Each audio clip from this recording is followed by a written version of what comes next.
বন্ধুরা, ভিডিওটা যদি ভালো লেগে থাকে তাহলে একটা লাইক করবেন, কমেন্ট করবেন, চ্যানেলটা সাবস্ক্রাইব করে পাশে থাকবেন। ধন্যবাদ আপনাদের সবাইকে আমাদের পাশে থাকার জন্য। স্বামী এবার আমাকে ঈদের ভিতরে ডায়মন্ডের হার কিনে দিবে, না হলে আমি রাগ করে বসে থাকবো, না হলে ঈদ কিন্তু আমি এবার করবো না। দেখো বউ, তুমি এটা কেমন কথা বলছো? বাচ্চাদের মতো জিদ করো না। এত টাকা আমি কোথায় পাবো? ডায়মন্ডের হার আমি কোথায় পাবো? হার ছাড়া তোমাকে ঈদ করতে হবে। তখন থেকে টাকা তোমাকে আমি হিসাব করে দেবো। এত টাকা বেতন পেয়ে তুমি কি করো, কোথায় ভাঙো? আমাকে পুরো টাকার হিসাব দিতে হবে, না হলে আমি বাপের বাড়ি চলে যাবো, থাকবো না তোমার সাথে আমি।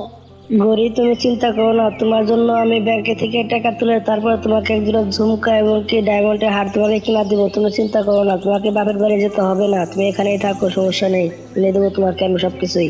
আমার স্বামী কত বলো, পৃথিবীর শ্রেষ্ঠ স্বামী আমার কালো স্বামী। বাবারে বাবা, অল্পের জন্য গরির হাত থেকে বেঁচে গেছি, না হলে আমার সমস্যা হয়ে যেত। হিসাব করে টাকা দিলে আমি তো সমস্যায় পড়ে যেতাম।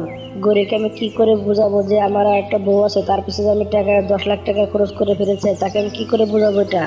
বাবা, তুমি এখানে দাঁড়িয়ে দাঁড়িয়ে কি ভাবছো? আসার জন্য আমার জন্য একটা গাড়ি নিয়ে এসো, রিমোটওয়ালা গাড়ি। শুনছি বাবা, তুমি কি বলেছো? তোমার জন্য রিমোটওয়ালা গাড়ি আনতে হবে? এই তো আসার সময় নিয়ে আসবো বাবা। ওখানে আমি অফিসে যাই, অনেক দেরি হয়ে যাচ্ছে, না হলে বস আমাকে চাকরি থেকে বের করে দিবে।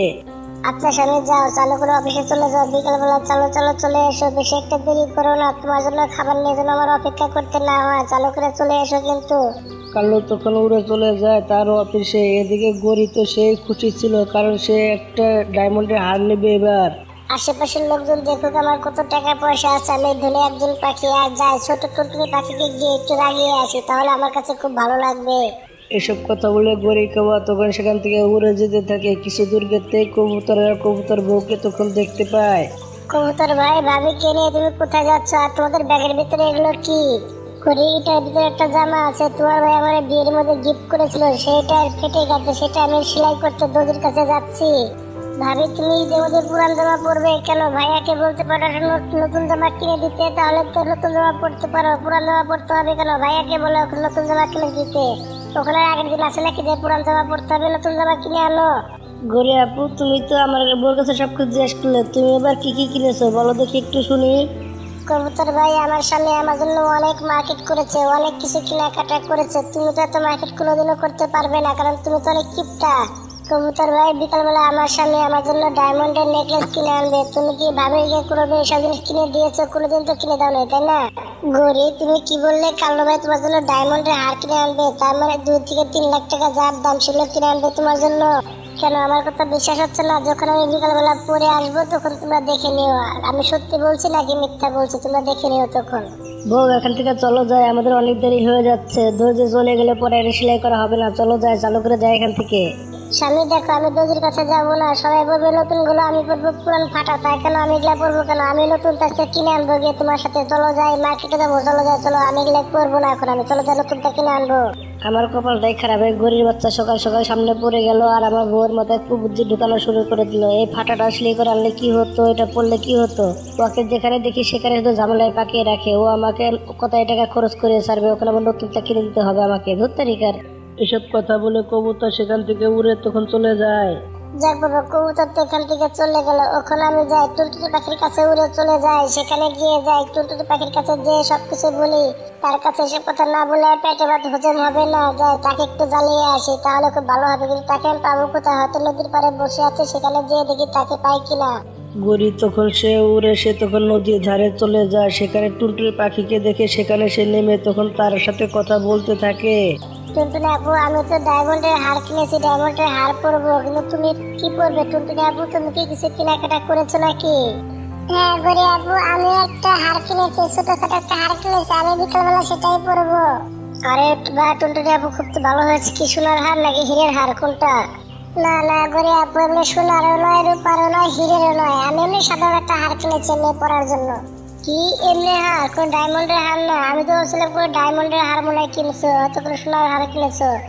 তোমরা গরিব, এসব জিনিস কিনবে কোথা থেকে? তোমাদের তো টাকা পয়সা নেই, তাই না? তাহলে তোমরা এসব জিনিস কিনবে কি করে? তোমাদের কাছে জিজ্ঞাসাটা আমার ভুল হয়েছে। দূর।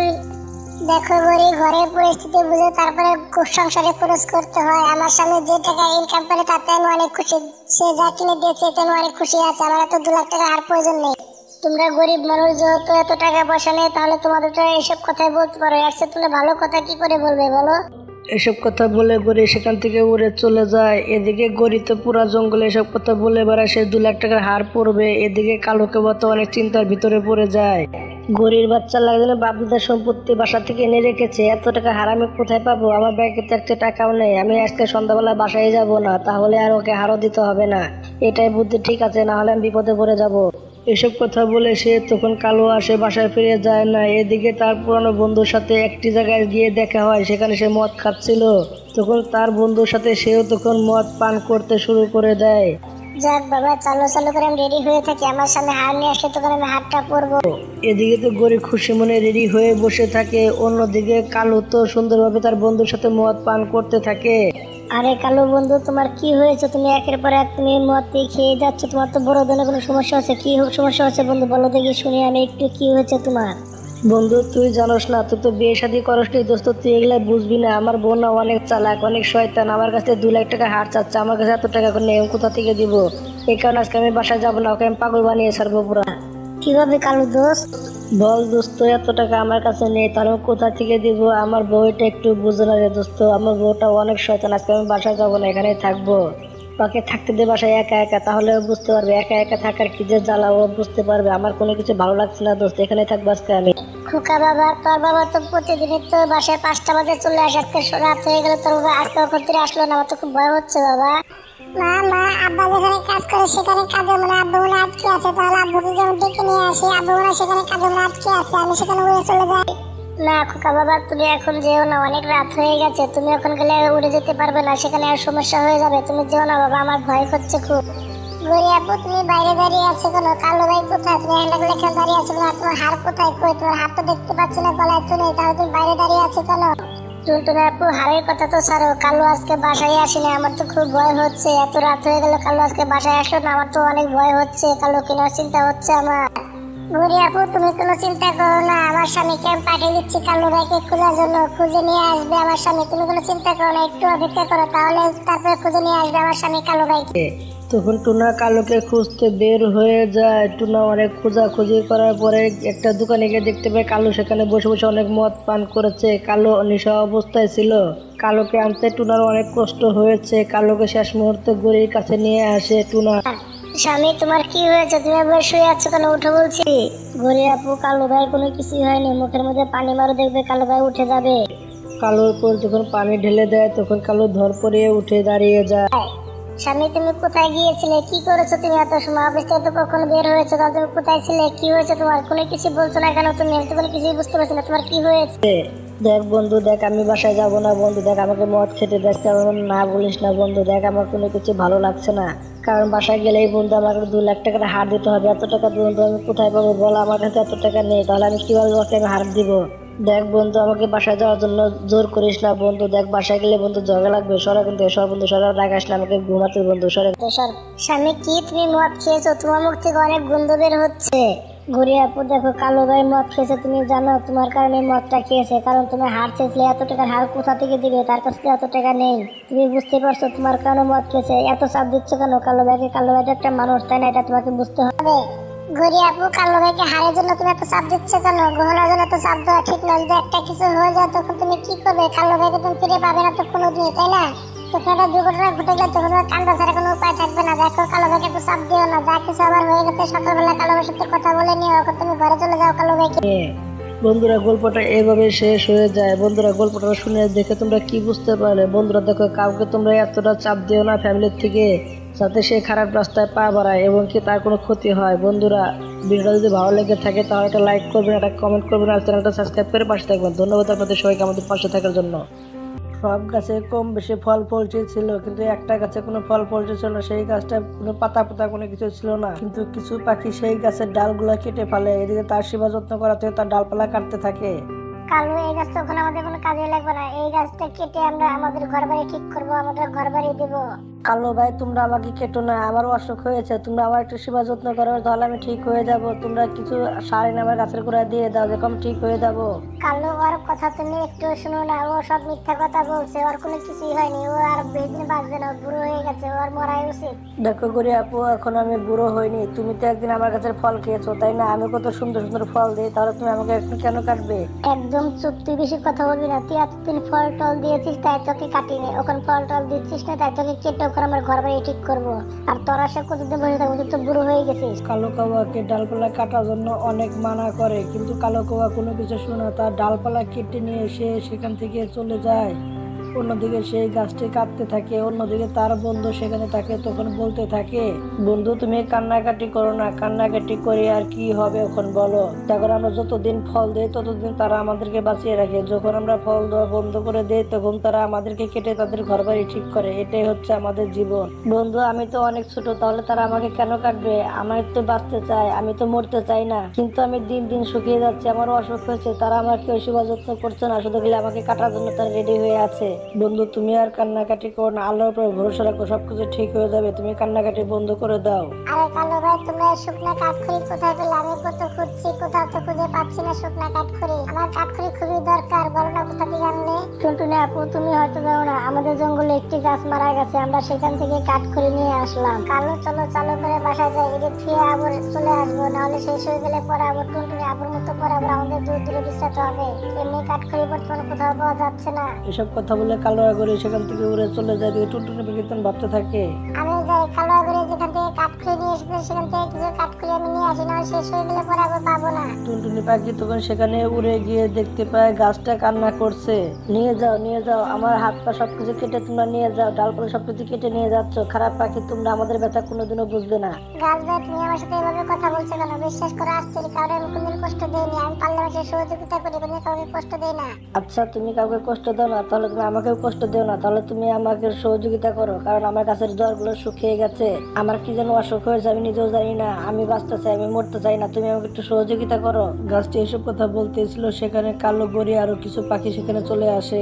আরে টুনটুনি আপু তুমি একটা ওখানে কাঠখড়ি কাটোনি? কালো ভাই এই গাছের আমি একটা ডালও কাটবো না, কারণ এটা ভালো গাছ, এটা খারাপ গাছ না, কারণ গাছটা ফল দেয়, মিষ্টি ফল দেয়, অথচ গাছটা অসুখ হয়েছে, গাছটাকে ঠিক করতে হবে, তোমরা একটা ডালও কেটো না গাছে। দেখো টুনটুনি ভাইকে তুমি কাঠখড়ি না নাও না নিলে কিন্তু আমাদেরকে নিতে দাও, কারণ এই গাছের না আছে ফল, না আছে গাছের পাতা, না আছে কোনো শ্যাওলা, তাহলে এই গাছটা আমরা কি করবো? কি বলো সব তোমরা সবাই? টুনটুনি পাখি অনেক মানা করে ডাল কাটার জন্য, কিন্তু তারা কোনো কথা শুনে না, কিন্তু গাছের ডালপালা কেটে নিয়ে তারা সেখান থেকে উড়ে চলে যায়। টুনটুনি আপু তুমি খুব ভালো মানুষ, আমি তোমাকে ভুল বুঝেছিলাম, তুমি সবার মতো খারাপ না, তুমি অনেক ভালো। ওই পাখিগুলো একটু ভালো না, তারা কারো ব্যথা বোঝে না, দেখো তারা আমার সব ডালপালা কেটে নিয়ে গেছে, আমি কিছুদিন পরে এমনিতেই মারা যাবো, তুমি আমার কিছু ডালপালা কেটে নিয়ে যাও। তুমি কান্নাকাটি করো না, তুমি আগের মতো গাছের পাতা মতো সবকিছু আসবে, ফলও দিবে, তুমি তুমি কোনো চিন্তা করো না। দেখি আমি একটা কিছু করছি, তোমাকে এভাবে মরতে দিতে পারি না, আমি তোমাকে মরতে দেবো না। টুনটুনি পাখি তখন গাছকে সান্ত্বনা দিয়ে সেখান থেকে উড়ে চলে যায় অনেক দূরে গিয়ে একটি ডালে বসে দেখতে পায় কৃষক আর কৃষকের বউ কি যেন কাজ করছে। তখন সে বলতে থাকে, আমি ঠিক জায়গায় চলে এসেছি, কৃষক আর কৃষকের বউকে যদি জিজ্ঞেস করি কিভাবে গাছ ঠিক করা যায়, তাহলে কৃষক আর কৃষকের বউ অবশ্যই কোনো না কোনো বুদ্ধি আমাকে অবশ্যই দিবে। টুনটুনি তখন সেখানে উড়ে গিয়ে তখন কৃষকের সামনে বসে তাকে জিজ্ঞেস করতে থাকে, কৃষক ভাই আপনি আমার উপকার করেন, একটি গাছ শুকিয়ে গেছে, তার গোড়ায় কি যেন অসুখ হয়েছে, থাকলে কোনো ওষুধ দিয়ে দেন, আপনার কাছে আছে? সামনে ঘরে যে কীটনাশক ওষুধটা আছে সেটা এনে দিয়ে দাও, টুনটুনি পাখিকে সে নিয়ে চলে যায়। তখন কৃষক ঘরে গিয়ে কীটনাশক ওষুধটা এনে টুনটুনি পাখিকে তখন দিয়ে দেয়। টুনটুনি পাখি এই ওষুধটা তোমার গাছের গোড়ায় ছিটিয়ে দিও, তাহলে কিছুদিনের ভিতরে দিবে তোমার গাছ আগের মতো ঠিক হয়ে যাবে। টুনটুনি পাখি তখন সেখান থেকে ওষুধ নিয়ে সে উড়ে চলে যায় গাছের গোড়ায় গিয়ে, সে এইভাবে 2-3 দিন সেই গাছের গোড়ায় ওষুধ দিতে থাকে। তখন গাছে নতুন পাতা জ্বালিয়ে যায়, আর এদিকে কিছুদিন পর গাছে ফল এসে যায়, সে তখন গাছে পেকে যায়, তখন গাছটা অনেক খুশিতে সে নাচতে থাকে। বন্ধু তুমি ঠিক হয়ে গেছো, দেখো টুনটুনি পাখিটা অনেক ভালো ছিল, তার জন্য তুমি শুকরিয়া আদায় করো, দেখো তোমার ডালে এখন আর কেউ কাটতে পারবে না। বন্ধু তোমাকে অনেক অনেক শুকরিয়া, দেখো ওখানে আমি অনেক শক্তিশালী হয়ে গেছি, আমার কাছে ফল এসে গেছে, ফলগুলো পেকে গেছে, টুনটুনি পাখির জন্য আমার জীবনটা বেঁচে গেছে। তারা এসব কথা বলতেছিল, সেখানে টুনটুনি পাখি তখন চলে আসে। না বন্ধু তোমার ওখান থেকে ফল ধরে গেছে, তুমি দেখে যে আগের মতো হয়ে গেছে। বন্ধু এই ফলগুলো এখন তো শুধু তুমি খেতে পারবে, সেটা অন্য কেউ খেতে পারবে না, ওরা আমাকে মারতে চেয়েছিল, তোমার কারণে আমি বেঁচে আছি, তুমি খেয়ে বাসায় নিয়ে যাও, তোমার কয়েকগুলো আমাকে নিয়ে খাওয়াও, সমস্যা নেই, যাকে পারো তুমি তাকে দিয়ে দাও। টুনটুনি পাখি তখন মন ভরে ফল খায়, ফল খেয়ে সে সাথে করে নিয়েও যায়। এদিকে জঙ্গলে অনেক আকাল পড়ে গেছে, ফল নেই, তখন সেখানে গড়ি আর কালো চলে আসে। চলো গরিব ফল যদি পেয়েছি ফল খেয়ে নি, আমার খিদে পেট জ্বলে পড়ে যাচ্ছে। কালু চালু করে ফল পেরে নিয়ে আসো, আমার খিদে পেট জ্বলে পড়ে যাচ্ছে, বেশি করে পেরে নিয়ে আসো, তুমিও খাও আমাকেও দাও। খবরদার, তুমি একটা ফল ছিড়বে না। তুমি যদি ফল ছিড়ো তাহলে তোমাকে জানে মেরে দিব। তুমি আমার ডালপালা কেটে নিয়ে গেছো, তোমার মনে আছে? তুমি মনে করে দেখো, আমি সেই গাছ। কি তুমি এই শুকনা গাছটা? মনে পড়েছে তাহলে? আমি সেই শুকনা গাছ, আমার ফল তোমাকে আমি একটাও খেতে দেবো না। যাও এখান থেকে, না হলে তোমাকে জানে মেরে দেবো। কিন্তু যখন গাছটা কালুকের গড়িকে একটা ফলও খেতে দেয় না, তখন তাদেরকে খালি পেটে ঘুরে যেতে হয়, তারা খিদায় অবস্থা খারাপ হয়ে যায়। বন্ধুরা, গল্পটা শুনে তোমরা কি বুঝতে পারলে? উপকার করলে ফল তারা অবশ্যই একদিন একদিন অবশ্যই পাওয়া যায়, দুদিন আগে আর পরে। বন্ধুরা, গল্পটা এইভাবে শেষ হয়ে যায়। বন্ধুরা, গল্পটা যদি ভালো লেগে থাকে তাহলে একটা লাইক করবেন, একটা কমেন্ট করবেন, আর চ্যানেলটা সাবস্ক্রাইব করে পাশে থাকবেন। ধন্যবাদ আপনাদের সবাইকে আমাদের পাশে থাকার জন্য। অনেকদিন আগের কাহিনী, একদিন সবাই খাবার খুঁজতে বের হয়, কিন্তু কোনো খাবার পায় না। রাত হয়ে যায়, তবু তারা খাবার মিশতে পায় না। টুনটুনি আপু, আমি তো কোনো খাবারই পেলাম না, তুমি কি পেয়েছো বলো তো দেখি? কালু ভাই, পুরো জঙ্গল বিছড়ে মাত্র আমি একটা পেয়ারা পেয়েছি, একটা পেয়ারাতে কি হবে বলেন তো? বন্ধুরা, আমাদের কিছু না কিছু একটা করতে হবে। এভাবে থাকলে তো আমাদের সন্তানরা না খেয়ে পেয়ে মারা যাবে। কিছু না কিছু একটা করতে হবে। বলেন তো কবুতর ভাই, আমরা কি করতে পারি? বৃষ্টি বৃষ্টি হলে না হয় আমরা একটা কিছু করতে পারতাম, বৃষ্টি বৃষ্টি হচ্ছে না, আমরা কোনো গাছ গাছ লাগাতে পারছি না। বন্ধুরা, আমি একটা সিল্কা কাকে চিনি। সে ছোটবেলা থেকে খেত খামারে কাজ কাম করতে করতে সে এখন বুড়ো হয়ে গেছে। চলো যাই, তার কাছে গেলে কিছু না কিছু একটা করা যাবে। এসব কথা বলে সেখান থেকে তারা উড়ে যেতে থাকে। বিকাল হওয়ার আগে সেই জঙ্গলে তারা পৌঁছে যায়। পৌঁছে গিয়ে তখন চিল কাকার গুহায় গিয়ে তার সাথে কথা বলতে থাকে। পাখিরা, তোমরা সবাই একসাথে এসেছো, কি সমস্যা হয়েছে আমাকে তোমরা সবকিছু খুলে বলো। চিল কাকা, আপনার কাছে সমস্যায় পড়ে আমরা এসেছি। আমাদের ওদিকে খাবার দাবার কোনো কিছু পাওয়া যাচ্ছে না, আমাদের এদিকে বৃষ্টি হচ্ছে না, এখন আমরা কি করবো বলেন তো? পুরো জঙ্গলে কোথাও খাবার নেই। চিল কাকা কালু ভাই সত্যি কথা বলেছে, আমাদের এই খাবার দাবার কোনো কিছু পাওয়া যাচ্ছে না। আমাদের সন্তান নিয়ে পালা পোষা অনেক কষ্ট হয়ে যাচ্ছে, আমরা এবার কি করবো বলেন তো? ও, তার মানে তোমরা ফসল চাষ করতে চাও, এই কারণে আমার কাছে এসেছো, এই তো? হ্যাঁ চিল কাকা, যে ফসল চাষ করতে পানি খরচ কম হবে সেই ফসলের কথা বলে দেন, তাহলে আমাদের জন্য সুবিধা হবে। তোমরা সবাই একটা ফসল চাষ করতে পারো, সেটা হচ্ছে ভুট্টা চাষ করো তোমরা, তাহলে এতটা পানি লাগবে না, অল্প পানিতে হয়ে যাবে। ঠিক আছে চিল কাকা, তাহলে আমরা ভুট্টা চাষই করবো। চিল কাকা, আমরা কিভাবে চাষ করবো? আমাদের কাছে তো বীজ মিজ কোনো কিচ্ছু নেই, আমরা কিভাবে তাহলে ভুট্টা চাষ করবো? টুনটুনি পাখি, তোমরা কোনো চিন্তা করো না। আগের বছরের আমার কাছে কিছু ভুট্টার বীজ রয়ে গিয়েছে, সেগুলো তোমরা নিয়ে চাষ করো, ভালো ফলাফল পাবে। এসব কথা বলে বুড়ো চিলটা তখন তাদেরকে ভুট্টার দানাগুলো দিয়ে দেয়। তখন সবাই ভুট্টার দানাগুলো নিয়ে উড়ে চলে আসে। কালু ভাই, আমাদের জন্য এই জমিটা ঠিক আছে, ভুট্টার দানাগুলো বললে এই জায়গায় ভুট্টা ফসল ভালো হবে, এখানে নদীটা কাছে আছে, পানি দিতে আমাদের সুবিধা হবে। তাহলে যাদের বাসায় চলে যাও, কোদাল নিয়ে আসো, কোদাল দিয়ে কুপিয়ে এই ঘাটটা ঠিক করতে হবে, না হলে তো ফসল বোনা যাবে না। না, চালু করে সবাই যাও, বাসা চলে যাও। তখন তারা সবাই বাসায় উড়ে যেতে থাকে। গরিব তো বীজের পুতলা নিয়ে যেতে থাকে। এদিকে টুনটুনি সবাই মিলে কোদাল নিয়ে সেখানে চলে আসে, কিন্তু কালো চলে আসে না দেখে তারা চিন্তায় পড়ে যায়। সবাই চলে আসলো, কালো করে চলে আসলো না, আমার তো খুব চিন্তা হচ্ছে তাদের কিনে, তাদের বেমানি করলো না তো? আরে না, কালো ভাই এরকম করতে পারে না, চিন্তা করো না। চলো, হয়তো কোদাল পাচ্ছে না, আমরা কাজ করতে থাকি, তারা চলে আসবে না। চলো। তারা তিনজন পুরো ক্ষেতটাকে কুবিয়ে সারাদিন ভরে ক্ষেতটাকে যত্ন করে তৈরি করে থাকে, কিন্তু এদিকে খাবার খবর নেই। টুনটুনি পাখি, ক্ষেত তো ঠিক করা শেষ, কিন্তু এখনো তো কালু কেউ গড়ি একজনে এলো না। কবুতর ভাই, চলো যাই, কালো গরির কাছে চলে যায়, তাদের কাছে বীজ রয়েছে, চলো। তখন তারা সবাই মিলে কালুর বাসায় উড়ে যেতে থাকে। অন্যদিকে কালু করে ক্ষেত খুবই রেডি করতেছিল। কালু, তুমি এখানে ক্ষেত রেডি করছো কেন? আমাদের বীজ তো ওখানে বুনতে হবে, তাই না? এই জমিনে আমাদের ভুট্টার বীজ লাগাবো, তোমাদের কি? তোমাদের সাথে আমরা লাগাবো না। কালু ভাই, এই বীজগুলো তো চিল কাকা সবাইকে দিয়েছে, তাই না? টুনটুনি পাখি, তুমি বেশি কথা বলো না, চিল কাকা আমাদেরকে চিনে, এই কারণে বীজগুলো আমাদের হাতে দিয়েছে। তুমি দেখতে পাওনি আমরা একাই বুনবো, যাও এখান থেকে। গড়ি চালু করে কাজ শুরু করো, আমাদের অনেক কাজ বাকি আছে, এদের কোথায় কান দিয়ে লাভ নেই। যাও যাও, তোমরা এখান থেকে চলে যাও, যাও। ঘরে আপু, আমাদের অল্প কিছু বীজ দিয়ে দাও, আমরা সেটি লাগিয়ে কোনো মতো খেয়ে বেঁচে থাকবো, প্লিজ দিয়ে দাও, আমাদের তো কোনো কিছুই নেই, দিয়ে দাও না কিছু বীজ। টুনটুনি পাখি, তোমাদেরকে একটা বীজও দিব না, যাও এখান থেকে, যাও। আমরা বীজ এনেছি, তোমাকে কেন দেবো? বেশি কথা বলে তোরা মার খাবে, কিন্তু যাও এখান থেকে। তখন তারা সবাই সেখান থেকে মন খারাপ করে উড়ে চলে আসে, নিজের খেতে বসে পড়ে। ক্ষেত দেখে তারা মনে মনে ভাবতে থাকে, এখন আমরা কি করব? ক্ষেত তো রেডি হয়ে গেছে, এখন কি করা যায় কোনো কিছু বুঝতে পারছি না। অন্যদিকে কালো করে খেতে বীজ লাগিয়ে দিয়েছে। কবুতর ভাই, মন খারাপ করে লাভ নেই, চলো যাই, চিল কাকুর কাছে গিয়ে দেখি আর কিছু বীজ পাই কিনা, তাকে গিয়ে বলি, সে দেখি কি করতে পারে আমাদের জন্য। তখন তারা সবাই মিলে উড়ে যায়, চিল কাকুর কাছে গিয়ে সবকিছু খুলে বলতে থাকে কালো কাকুর ব্যাপারে। দেখো বাবারা, আমার কাছে শুধু ধানের বীজগুলো আছে, এগুলোই তোমরা এখন নিয়ে যেতে পারো, কিন্তু এই বীজগুলো খেতে অতিরিক্ত পানি লাগবে, ভরপুর পানি না দিলে বীজগুলো কিন্তু নষ্ট হয়ে যাবে, পানি ঠিক মতো দিও। তখন তারা ধানের বীজ নিয়ে উড়ে চলে আসে তাদের খেতে। খেতে এসে তারা হাঁড়ি দিয়ে পানি তার খেতে ঢালতে থাকে।